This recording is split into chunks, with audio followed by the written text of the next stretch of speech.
Hannah was really one of the lucky ones, if you will, who make it into inpatient rehab, that 15% or so. Good thing that she was admitted because she had a very complicated injury and a complicated course. I first saw Hannah when she was 4 weeks post-injury.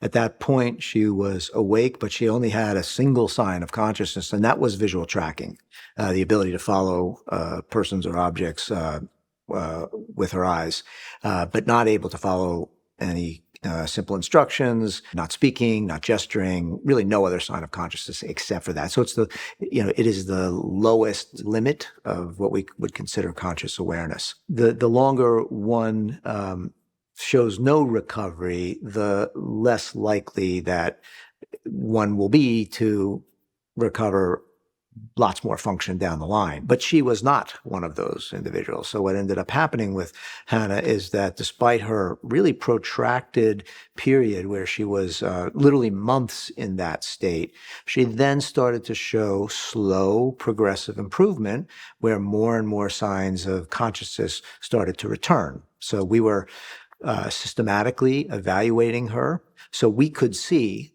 that despite subtle observable changes, she was making important improvements because we were seeing behaviors reemerging that we could document in a progressive way.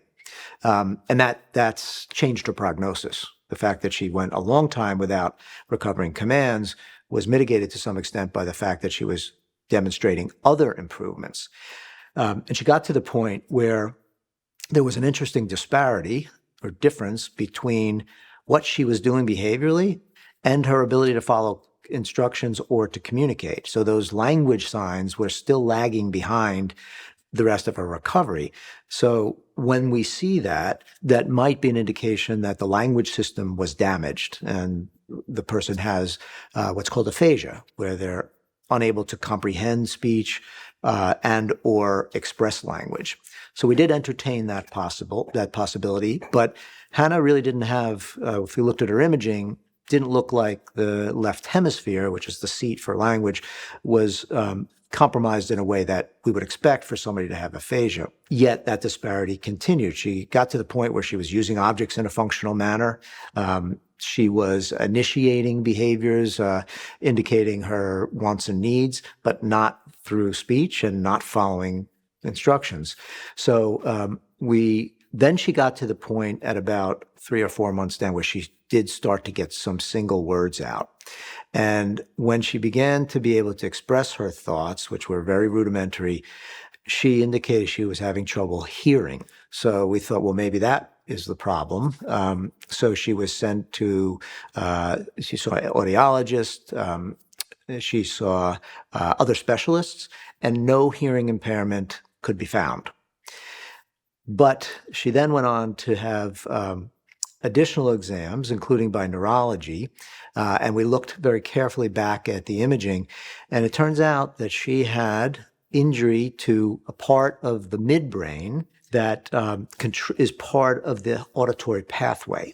So it is likely that her hearing problem was not an auditory problem, but was a brain processing problem, where this disconnection, I talked about this before, occurred low down in the brain, a key node or structure in that pathway that a sound has to sort of travel up and get to the cortex in order to be fully processed, was disrupted by this lesion in the midbrain and compromised her ability to process spoken language.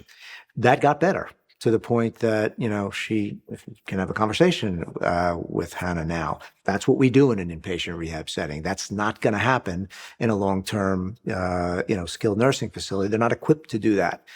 I don't think that would have been discerned in a non-specialized center that this is called a central auditory processing disorder. It takes a lot of specialized knowledge and technique to be able to diagnose that problem and understand why she was doing well behaviorally or, functionally, but still was having trouble following simple instructions and even expressing speech.